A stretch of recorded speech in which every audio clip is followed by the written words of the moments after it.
It's the summer of soccer, and the world's game is here. We've got a question for you. Have you ever experienced the energy of New England Revolution Soccer live at Gillette Stadium? No? Then we've got something for you. How about making your next match a Revolution match on us? Don't just watch it. Live it. The world's game, your team. New England Revolution. Your next match on us. Hey there, this is Sam Rabohagen from New England Soccer Journal coming to you from my home office, not the podcast studio in our Seamans Media offices, because we forgot to record an intro for the boys section of the podcast episode we recorded yesterday. So I'm doing that now. Thanks for listening to The Goal as always. In this episode, we're going to kind of look at a NEPSAC boys kind of month out early preview. Me and my colleague Matt Doherty even have been reporting on the NEPSAC boys and girls for the past 3 weeks or so, and we wanted to just kind of dive into the things that we've heard and the things we've come to understand about the NEPSAC season. No official predictions just yet. We'll do that at a later podcast episode before the season, which starts quite a bit later this year because of the later Labor Day. But just the teams we expect to be really strong this year, the players we expect to be really strong, some under-the-radar players that we think could be really good this year, everything that you need to know a month out about the NEPSAC boys soccer season. The conversation starts actually with Mount St. Charles. Obviously, they're one of the more interesting and kind of polarizing programs in the NEPSAC right now, the defending Class B champions, and their outlook is interesting even more so this year because of the introduction of the new open tournament. How Mount as a Class C program kind of fits into that whole shuffle is kind of the thing that me and Matt discussed to start this, and then it kind of gets into a wider look at the NEPSAC, the Founders League, the ISL, and some of the top Class A and Class B programs this year. So yeah, we hope you enjoy. Thanks for listening to The Goal as always, and if you want more preseason coverage, you can find that at soccerjournal.com. I heard that Mount, people wanted Mount to move up to Class A. And I think the reason for that is because of what we just said, the depth of the Mount team. That's not supposed to be, that's like a Class A level depth. The postgrad thing is also part of it. I think they have 13 postgrads last year. So you can make an entire starting 11 of players that are older than high school age, right? Which is kind of nuts when you think about it that way.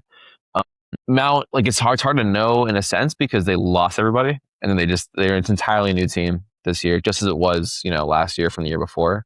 But it's the same model mostly. Just 7 postgrads this year. A couple of them are coming back too, so not new recruits. I think there's 3 postgrads that were there last year as seniors. But yeah, it's an entirely new team. It's a good team from what I can gather. They got a lot of talented players, but Mount, I would assume Mount is a team that makes the open tournament as one of the Class B. I think from everything I've heard, it's going to be between 2 and 3 Class B teams in the open tournament, probably 2. So people seem to think it will be anyway. What if there's one that's worthy of it? Only one? Yeah, I don't. No, but I mean, how do you have to put in 3 if there's not 3 that deserve it? I don't know, but everyone keeps telling me it's going to be 6 and 2. That's just what I'm hearing. So I don't really know how the committee is going to decide that, a couple of months from now. But everyone seems to be under the impression that it will be 6 and 2. Because I think that there might be. Yeah, I think Mount will be in there. I just think that, Mount's weird because their schedule isn't very good either, just because no one really wants to play them. I think they can't really play any ISL teams because of the ISL schedule. They're playing the Woodstocks and the Masters, for example. Those don't count towards the NEPSAC committee. So they're in a weird position from that perspective too, is how is the committee going to evaluate their schedule? I'm sure Mount's record will be very good. I think they won't lose more than 3 or 4 games in the regular season. But what's their toughest game? They play a lot of the toughest Class B teams, as you expect. So Brewster Academy is in here. They're going to be very good this year. In Class B, Rivers has made 4 or 5 consecutive Class B tournaments. They're in here. Brooks, obviously, we know about Brooks, is one of the better Class B teams. St. George's, I've heard a lot about them as a really strong team this year. They're in Class B. Suffield Academy, obviously Class B too. So it's a lot of the Class B teams, but it's not really any Class A teams. And how is that going to impact them in the committee when you have other Class B teams? Brooks is going to face Milton or going to face Nobles, the other ISL Class A teams. That'll be interesting. I'm excited to see how that kind of pans out. But I think Mount's going to be good. And I think the idea of Mount is the depth, right? It's funny you mentioned Eli Tillinghouse as they had him, but he wasn't really a star. Eli Tillinghouse, from everything I've heard from other coaches, in the club world, is actually a star level player. He's going to UConn. It's a very good program. But I think that on a team like Mount, he doesn't really stand out. And that's kind of a good thing in a way. You don't need Eli to carry you because you have, waves and waves of players. He did carry in the championship. He scored 19 seconds in all by himself. Did he? Yeah, there you go. I mean, that's the thing, right? That is... Yeah. Yeah, like that is and like they don't have Eli this year. He's playing full time at IFA. He's still a senior. He's the class of 2027. But you think they'll be fine because they just have so many recruits. Like every single recruit that Nick told me about, I'm like, yeah, like this guy has got some pedigree. He should be pretty solid. And again, like they're not going to have, this is another, like the way a coach framed it to me is like some teams, like when they have an injury or an illness or whatever it happens, like they have to go to a multi-sport athlete. You know, the kid who plays baseball and lacrosse, whatever, in the fall is not playing club, or in the spring, excuse me, is not playing club. You know, Mount has 20 like full-time soccer players. Mhm. And so I'm interested to see, very interested to see, like obviously it's going to work in Class B because again, like a depth is the issue for a lot of Class B programs. If they make the Open, they're playing Class A teams. They're not going to have the star power that Taft is going to have, that Milton's going to have. Does it work against Class A? I'm very excited because they're not going to play any good Class A teams in the regular season. So we will see in that tournament, if they make it, like how much that model actually works. So I'm fascinated by it. They're so interesting. I can't wait to watch them. Yeah, it's going to be a good time. It's interesting. I feel like they'd probably be, if they played at Taft, like they'd be the underdog in that game. So I feel like the pressure. I mean, who wouldn't be the underdog against Taft? But like, but even say they're the 5 seed and they play NMH, the 4 seed round 1, like who's favored in that game? Like I'd say NMH is favored. So it's like they're a Class B team in their 3rd year of existence. Like I feel like that's another thing where the pressure isn't necessarily on them. I think for us, it's like we want to see how that does. But internally for them, it's like, you know, I don't know. It doesn't feel as pressure filled since they're such a new program and they're not a Class A program. They haven't been competing in the Founders League for 20 years. But I agree. I'm also curious, like say they play Brooks and lose 4-0 or 4-1. Like how does the committee, if that's their toughest game, how does the committee sort of look at that? And it's like, okay, Brooks is in. Brooks made the Open tournament, but Mount's best game was a loss to Brooks. And like, how does that factor in? And when they decide to put them in or not, it kind of makes their big regular season games that much more important because they don't have as many opportunities to impress the committee. Yeah, I think what's one, like I don't, you know, I know I've been really high on Brooks, and I think Brooks was ranked higher in my like way too early top 10 like a month ago now almost. I don't necessarily know if I would favor Brooks in that game, to be quite honest with you. Like I do think that Mount is as good, if not better. I would be stunned if they lost. You know, there's every possibility. Yeah. There's every possibility that Latu has a hat trick in that game and Brooks wins 4-1 because of Latu. That's happened before. It could happen again.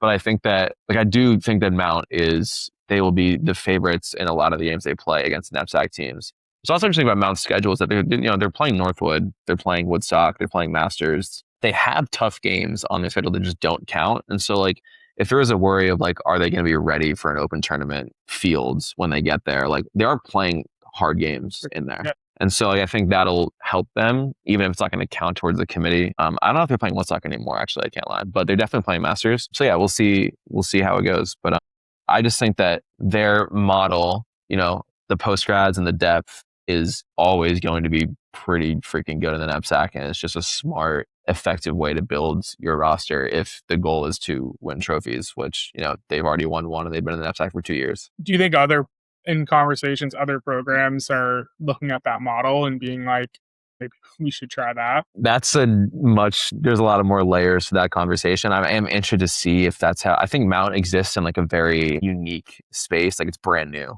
right? And so Nick has come in, he's, you know, kind of setting sail with like an inaugural NEPSAC program. I think he feels like he can kind of build it in the way he wants to and the way that makes most sense to him. Nick's also 27 years old, right? So he doesn't have that same level of like, he didn't play in an NEPSAC, I don't believe, when he was a player.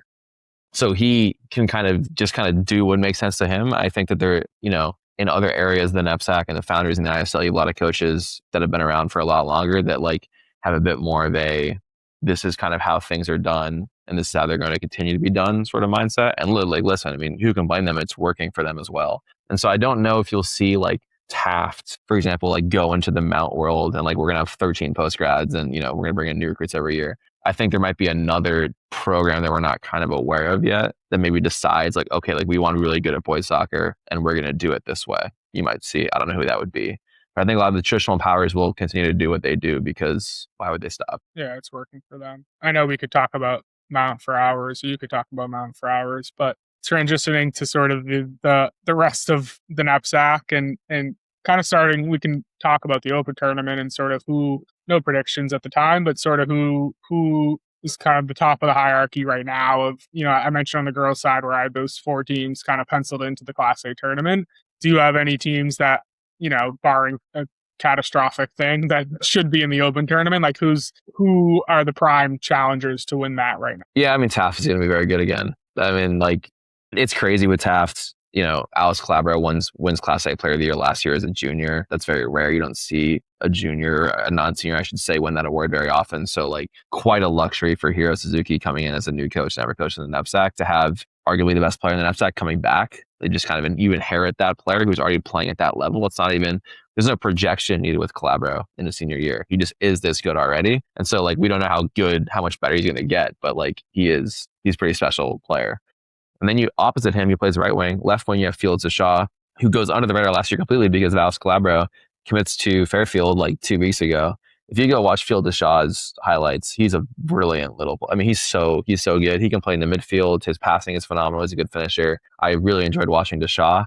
So you have two extremely, extremely good wingers to lead your forward line that played last year, that started last year. You have Cade Ladner coming in as a striker, newcomer. I think he's going to be very impactful for them. So you kind of feel good about your forward line.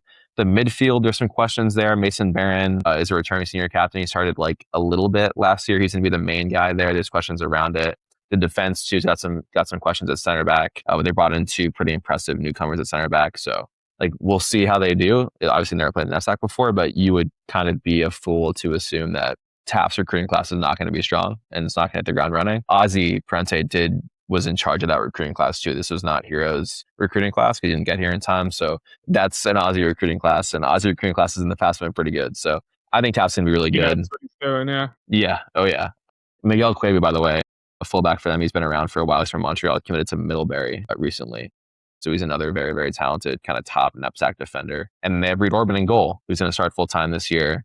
And he's committed to Lehigh. So you kind of, they lost a lot of players from last year, and you still look at who they have coming back, and there's just, Division I players all over the place, right? And Calabro, he could have a pretty significant commitment. He could be a player that, I think he was 14th or 13th in our 2027 rankings from 2 months ago now. I would imagine he'd be a bit higher the next time we update that. So him and Latu from Brooks are like pretty clearly to me right now the two best players in the NEPSAC. Milton, I think Milton probably has a bit more depth than Taft. Not the star power, they're not an Alex Calabro level player, but they had waves and waves of players. And what's crazy about Milton too is that their underclass is so good. Like their junior class is incredible. Their sophomore class is incredible. They have newcomers coming in this year. It's not just the seniors that are coming back, but you have a player like Ethan Fine, who led the league, or not led the league, but he was one of the leading scorers in the ISL last year as a junior. He committed to Bates a couple weeks ago, or not like a month ago now. He's coming back as a striker. Emmanuel Cheo from Malawi. He's coming back as kind of a 10 player. Nicky Pittarelli is arguably their star player from Montreal. He's going to be a Division I player too. He's a senior. He's a midfielder, very kind of cerebral player, but he can defend as well. I really enjoyed watching him. Dino Gavetti is a junior. Same situation. He actually plays the 10 for NEFC, and he's a 6 for Milton Academy. NEFC talks about this kid so highly. I think I put him 7th or 8th in our 2028 rankings. Like, he's huge. His frame is massive, but he's technical and creative enough to play as a 10. Chris plays him as a 6 at Milton, and I get it. He's got that frame. He's got that skill set to him. So he's a really good player. Sam Lee from Hong Kong is in the midfield too. He's very good. They have a player, a center back from Lebanon coming in. His name is Zach Skoltia-Wace. He's a junior. He's also going to be a very good player. I could go on and on and on. They have a player from Liberia, Henry Brown. He started as a freshman last year, or didn't start, but contributed as a freshman last year. So I think Milton's depth is going to help them a lot. I wonder how strong the ISL will be this year and how their schedule will match up with some of the Founders League teams. That could be interesting come the committee and come the open tournament selection process. But I would expect Milton to make the open. I would be stunned if they didn't. Something would have to go pretty catastrophically wrong for them to miss it. And then another team I would say right now is Loomis. I think Loomis just has... Loomis does not have like a jumps off the page player. At least not a returning player who's going to be like a power 4 commit or anything, but just players everywhere. Like everywhere you look, they have good players. And I'm really excited to see them play. I think their depth seemed really good. And their newcomer to watch, Aridus Viveris. He's from Vermont Academy. He was a NEPSAC Junior All-Star last year. For Vermont Academy. He's reclassing as a junior, I think, at Loomis. He's kind of a 10 striker winger player. He's very, very good. I think that's a player who's a newcomer, but he's played in NEPSAC before, and there's proof of concept of him being good in the NEPSAC. I think he'll be a very important player for them. He's a player that could be an all-NEPSAC player for Loomis. I think Loomis is going to be very good as well. So those would be my 3 teams right now. I think Brooks is interesting. I think Brooks' star power is so good. I just don't know how much depth they have. And then Mount as well. Like, how much does their depth help them against the Class A teams? Kind of match up with them towards the Open. But I would say it's probably those 5 right now for me. Okay. And then what about the next 5 to 10? Like, who jumps out to you as a team that could make the Open tournament? I know like Chode or Avon, NMH, I know you're high on. Like, who else comes to mind for you that could kind of sneak in the back of the field and could surprise some people this year? Yeah, there's every chance that NMH is just one of the 4 best teams in the NEPSAC this year, but they're so new. They have so many newcomers that I just don't know, really. You know what I mean? It's not like necessarily the most common NMH. It's kind of a transition year for NMH. They kind of reloaded instead of rebuilding, and they're going to kind of use these international and these new recruits to kind of transition into a new like young core that they build through over the next like 2-3 years. But it is NMH. Charlie Macklem obviously is, you know, one of the higher profile coaches in the NEPSAC. So I think that NMH is going to be right there too, but you just don't really, I haven't seen it yet. Like, a lot of those players have not been NMH players yet, not been NEPSAC players yet. So I don't know, but I would be stunned if they're not in the Open. Yeah. You mentioned Chode's interesting. Chode's lost a lot of players over the last 2 years that were really talented, but they have a lot of good players coming back. Wisdom Humali up top is spoken about glowingly by Coach Charlie Fuentes. I think he's been really strong. Nikolai Banson in the middle, he's a junior. He played last year as a sophomore. He was wonderful to watch when I watched his highlights. He's the kind of player that can play as a 10 or a 6 or an 8 and be equally good in any of the 3 positions. Passing range is great. He's got good finishing ability. He's good on the ball. Really enjoyed watching him. Javi Shu, he was a freshman last year, and he played on the wings. He's a U.S. Youth National Team ID camp player. He's a sophomore. So there's some good star power at Choate. I think they'll be pretty good, but I do wonder how much their depth compares to the other Founders League schools. And then Avon, I think Avon's going to be kind of like Loomis, just a lot of good players all over the place. I think Carl's recruiting class was very strong this year. So I think Avon will be in the mix as well. And then Brooks, actually, I already mentioned Brooks, didn't I? And then I think some of the Class B schools that could be in the, like Middlesex is tough because, again, like Brooks, their star power is so good. Like Adriano Belmore from Montreal has been, I think he was all NEPSAC last year as a sophomore. He scored like 50 goals in his career, and he's a junior. It's kind of nuts. Like, he's one of the top players in the NEPSAC this period. They have the striker from England coming in, Noah Helfgott, who's very exciting. Billy Zuzi in the middle from Malawi is a very exciting midfielder. They have Will McCarthy at the back, who started since he was a freshman. He's very good as well. Noah Brown in goal is a senior now. He's from Jamaica. He's very strong. But Middlesex is a very small, very kind of like hyper-selective school. So their recruits they just don't have as many recruits as other schools do. So I do wonder how their depth is going to match up if they do make the Open. But they're very, very strong at the top. St. George's is similar. They lost the Rhode Island Player of the Year, Nicholas Alberga, but I still think they have a lot of really, really strong talent coming back. Kaisei Korotowski, he's a Revs player, actually. He's like a really kind of small external midfielder. Christian Ayala has played at St. George's for a while now as midfielder too. I like St. George's a lot and the players they have, but they do have some holes, I think. That'll be interesting to see how they fill them and like what players emerge in those positions. Yeah, there's a lot of teams that are going to be, I think Brewster's going to be very strong this year too. They have a really good recruiting class coming in and they were pretty good last year. So yeah, I mean, there's tons of teams that I could name. But yeah, as I said, I think that the Open tournament's probably going to come out to 6 Class A's and 2 Class Bs, maybe 5 and 3. We'll see how it goes. So like if it's 3, potentially Middlesex could be a team that makes it from Class B, but if not, like, are they the Class B favorite, you would say, or a team? And also, who's the Class A favorite who doesn't make the Open tournament? Like, I'm curious. Yeah, right. Yeah. Berkshire.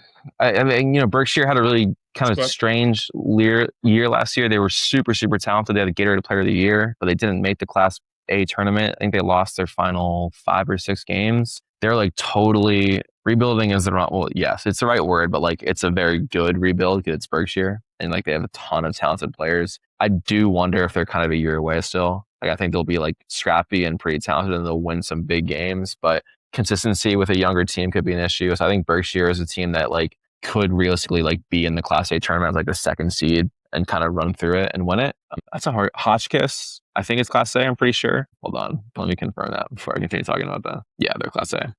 Yeah, Hotchkiss is a Class A team. They're not in the tournament in quite a while, but I think that they're one of the programs that stands to benefit quite a bit from the Open tournament introduction in the sense that like they now have a much greater chance of making a tournament whether it's the Open or the Class A. Like I think Hotchkiss will be in there. They've got some really good players. I'm trying to think who else. Nobles is rebuilding completely. Like they had an incredible senior class last year that obviously made the Class A final in their first year in Class A. And now they're welcoming a lot of new, younger players. They're very excited about that younger class, but like it's just hard because they're just going to be smaller and less physical and less experienced. And so I wonder how they'll do. I think Nobles can probably make the Class A tournament. I would be stunned if they were in the Open. That would be a dream season for Nobles if they made the Open. That would require a lot of freshmen and sophomores and even some eighth graders probably to like be like insane right away.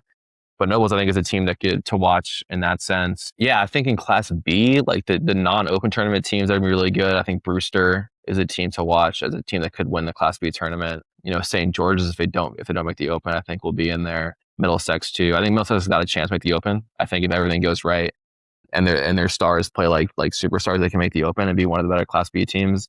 They are in the ISL, so it's going to help them, I think, in the committee in the long run to be an ISL team. They're going to have the opportunity to play against the Miltons, for example. Mm-hmm. Yeah, I mean, it gets so interesting, right? Because like the Class B tournament, you're going to take the two best teams from Class B. And so I think that it's not going to be as obvious who's going to win it as it was. Like, I think it was pretty clear that Mount was like the best team in Class B last year. They're the number one seed. They hadn't lost a game.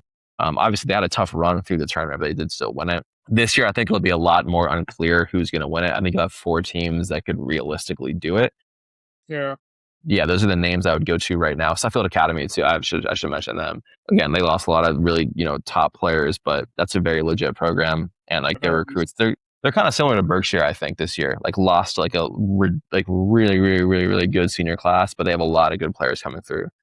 So watch out for them as well. You kind of already hit on it, but you asked me some Class A, Class B players of the year preseason. I feel like I could name who you're going to say, but give me like 5 Class A, 5 Class B as your kind of preseason watch list. I don't know if Calabro wins it again, just because I think that like there will be, and this is purely a vibes based take based on just like what I know about how things work in like professional leagues. And I was looking through the Class A player of the years the other day, and there's not been a repeat player from what I could see in the archives. I think there will just be a kind of desire to give it to somebody else because he already won it, sort of thing.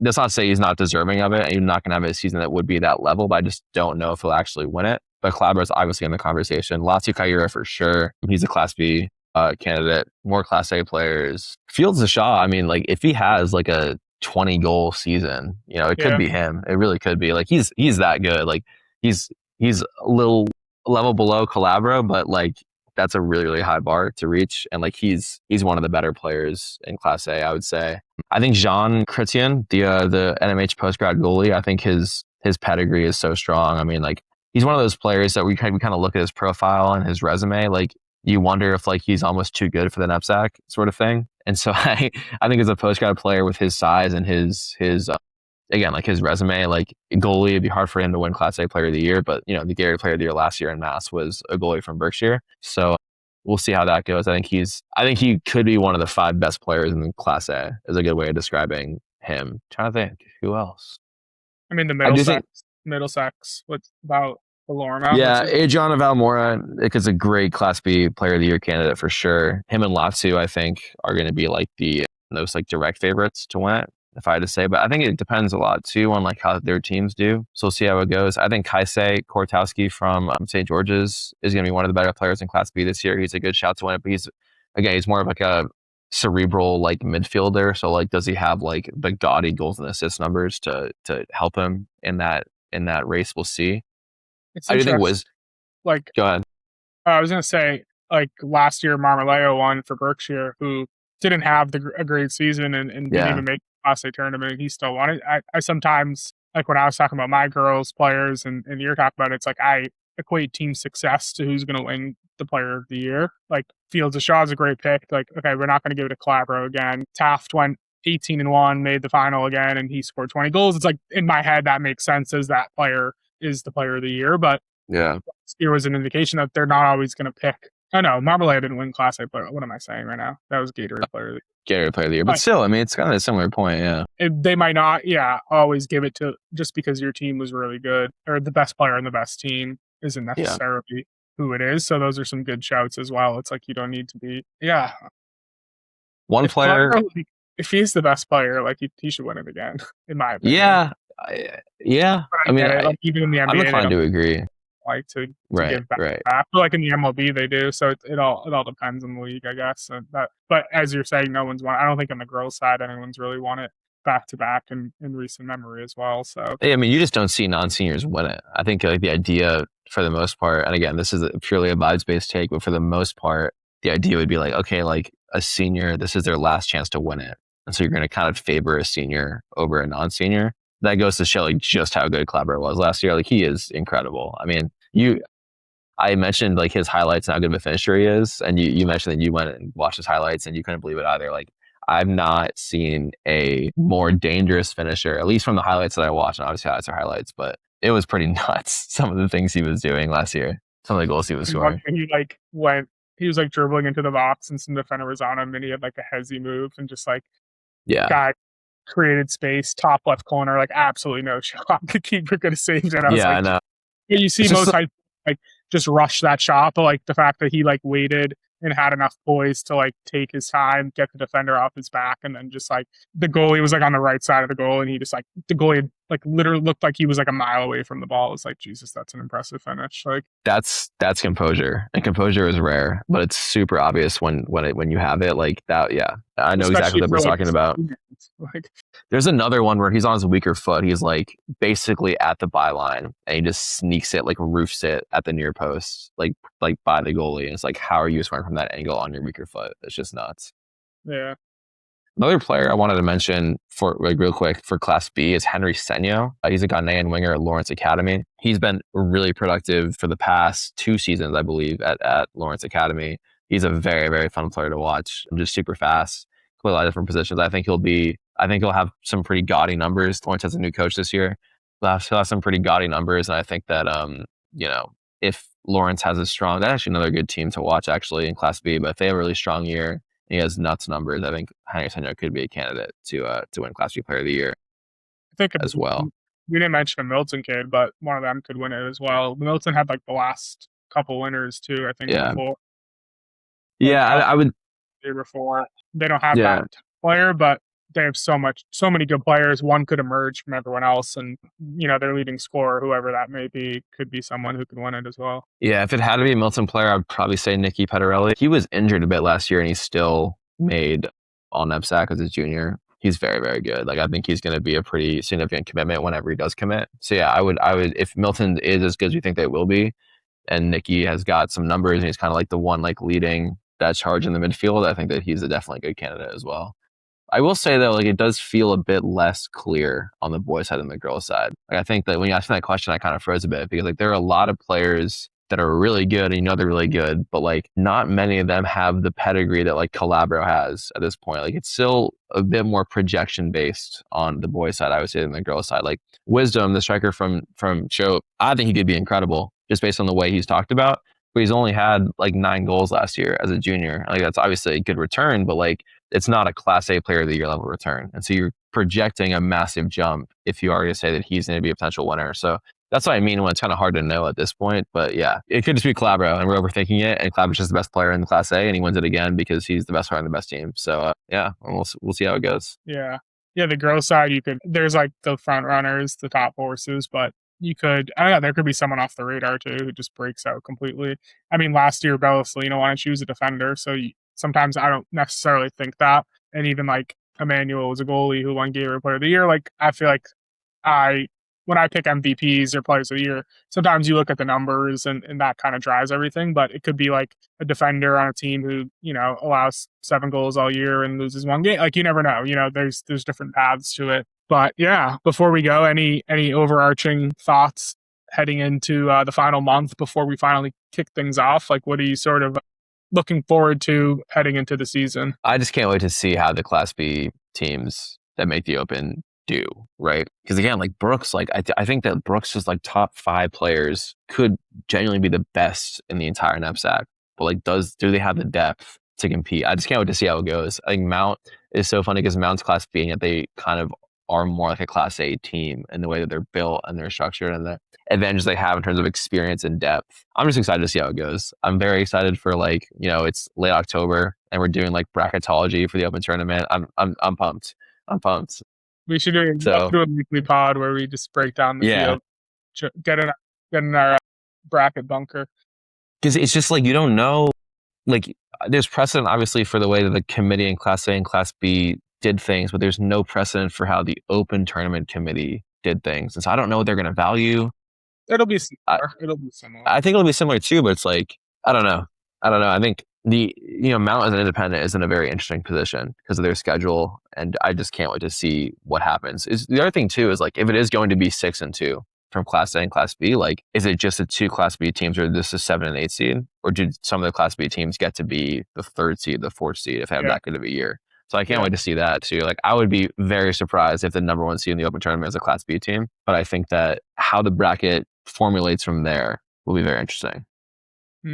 So and it'll evolve over the years too. Like this is the first round, so there might be a little trial and error in it as well. Yeah, it's gonna be fun. I really wish they were doing it on the girls' side, but I'll follow along with you, and I'm gonna be into it as well and be open to discussing it because I'm a big resume guy. Like I look at who you played, who you beat, how you did against those teams, and I think that really tells us who the best are. And I think a team like Brooks and like if Brooks goes and beats Milton Academy, like they should 100% be in the field. Like that's their biggest game, their toughest opponent, and they won that game. Or even if they tie it or lose by a goal, like I think it makes the regular season more exciting because there's a handful of games that really matter to these teams, especially if you're a Class B team who is fighting for 1-2 spots. Like those 4 or 5 games are going to basically make or break your season and whether you get in or not. So that's a fun part of the regular season as well. Before we go, I know we're not doing predictions yet, but just like gut feeling, who wins Class A for you? And then you can ask the same question for Open Tournament. At this point, it's August 12th when we're recording this. Worcester Academy is going to win Class A for girls. Worcester Academy? Wow. And Dexter's going to win Class B for girls. What's your I think Milton's going to win the Open Tournament. I think that I do feel a bit uncomfortable not picking a Founders team, but I just think that like Milton has the star power and the depth that has the balance that we like to talk about. The only thing with Milton is that I do think a lot of their better players are non-seniors. So and they have no postgrads too because they're not ISL school. So I do wonder how Milton's like, obviously this is not Sod Milton in the past. They're a very, very good program that has won plenty of trophies before. So, but yeah, I think it's Milton. I'd pick Milton too if I was doing a boys pick. I have a very sneaky feeling. Yeah, it's nuts. Yeah. I will say I have a very sneaky feeling about Loomis. I don't know what it is, but I just look at Loomis and I'm like, dang, like they're just good players all over the place. And I do wonder how it'll work for them. So I think Loomis could do it. And obviously Taft. I mean, Taft would be the kind of easy cop out answer, right? So we'll see. 3 in a row is just it's hard, man. Like eventually it just the ball doesn't bounce your way one of these games, and they definitely have the talent to do it. It's just like that's tough, and a first year head coach it's just a little different. I don't know if Ozzy's. I mean, Hero seems like a great coach and has a great pedigree, but it's just like there's a little bit of a transition there, and it's more just like 3 years in a row. It's a lot of soccer. It's a lot of sometimes things have to go your way, and sometimes it just doesn't happen. So I like your Milton Academy pick. That would be my pick as well. Yeah, it's gonna be fun though. Can't wait for it. Yeah. It'd be awesome if a Class B team won it. Can you imagine? That would be. I feel like that would upend some things and some preconceived notions in the NEPSAC. If a Class B team won it, that'd be cool. Yeah. All right. Well, that's all we got for you guys. Thanks so much for listening to the podcast today. We might divide this into 2 parts in post. We'll see how it goes. But I'm looking forward to the fall season as always. It's a great time of year. So keep an eye out for another episode on some state association coverage as well, and the CIAC and the MIA. So until next time, thanks for listening.